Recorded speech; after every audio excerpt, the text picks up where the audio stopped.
Part of Fiat Chrysler Automobile's most recent 5A plan was to recast Dodge as America's mainstream performance brand. Their words, not ours.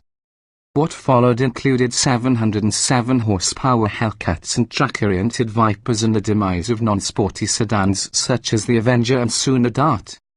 But it's not all about burnouts and hot laps at Dodge, as a few more middle-of-the-road offerings like the Durango 3-row crossover still exist to hold up the mainstream end of that slogan. That's not to discredit the Durango, which offers more thrills than many of its competitors, especially when equipped with the rip-roaring Hemi V8 engine, lowered ride height, and more aggressive looks of the RT trim. Not all 3-row crossover shoppers need or want 360 horsepower, though, and a majority of Durangos sold are the more sensible V6 version. To help spread the Dodge sportiness across more models, the 2017 Durango now offers a V6-powered GT trim replacing the previous Limited with a monochromatic appearance that resembles that of the RT for several $1,000 less. To our eyes, it works. The GT's body kit and 20-inch wheels nicely accentuate the Durango's muscular stance. Our test car also had the $595 Brass Monkey package, which paints those wheels an attractive shade of bronze. We certainly hope the Beastie Boys are getting royalties. So numbers, the performance angle fades a bit when you look at the Durango's test numbers.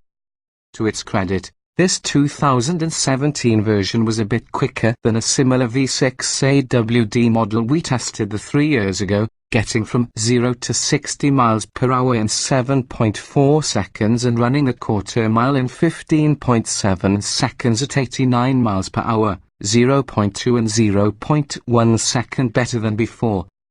And yet, a Mazda CX-9 was 0.2 second quicker to 60 miles per hour in our testing, and the Honda Pilot was a whopping 1.4 seconds ahead. Don't go stoplight drag racing other crossover driving parents unless you've splurged for the Durango V8, which does 0 to 60 miles per hour in 6.2 seconds. Skid pad grip of 0.76 grams and a 70 toes-oomph braking distance of 182 feet also lagged behind the Mazda and the Honda, which is no surprise considering that the 5,111-pound Durango weighs nearly 800 pounds more than either Japan's brand SUV. Taken beyond the numbers, the Durango remains satisfying to drive.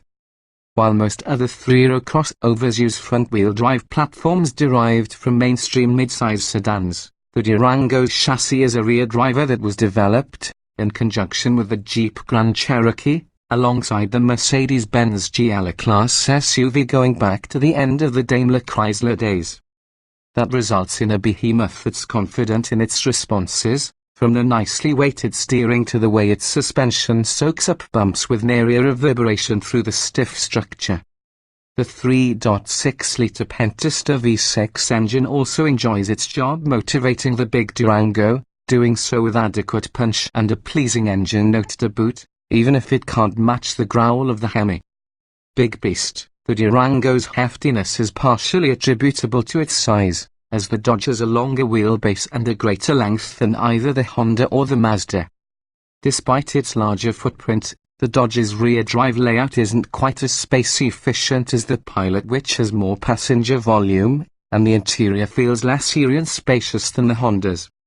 And our test Durango's all-black cabin did nothing to help it feel any roomier.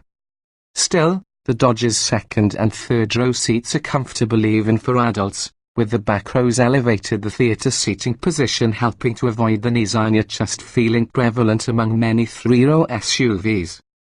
The seats fold and tumble easily, too, and our only real complaint with the rear seat setup is that the second row bench doesn't slide.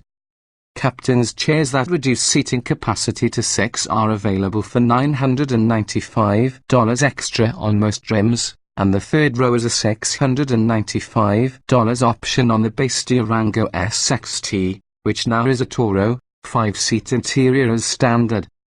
Our 7-seat test car was loaded with a $2,395 premium package Beats audio system, navigation, power liftgate, and a sunroof, and the $1,195 safety and security package blind spot warning, automatic high beams, HID headlights, rain sensing wipers, and a power adjustable steering column.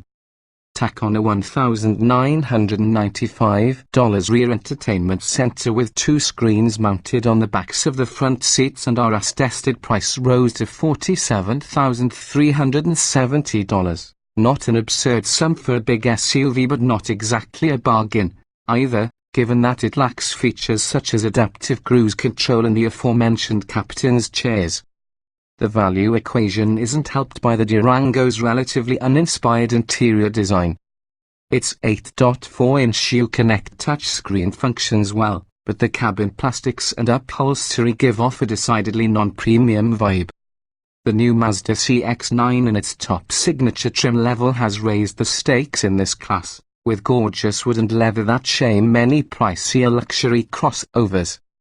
Dodge isn't the only one playing catch-up, but this is where the Durango's age is most evident. Its cabin materials were considered advanced for the segment when it arrived in the 2011 model year.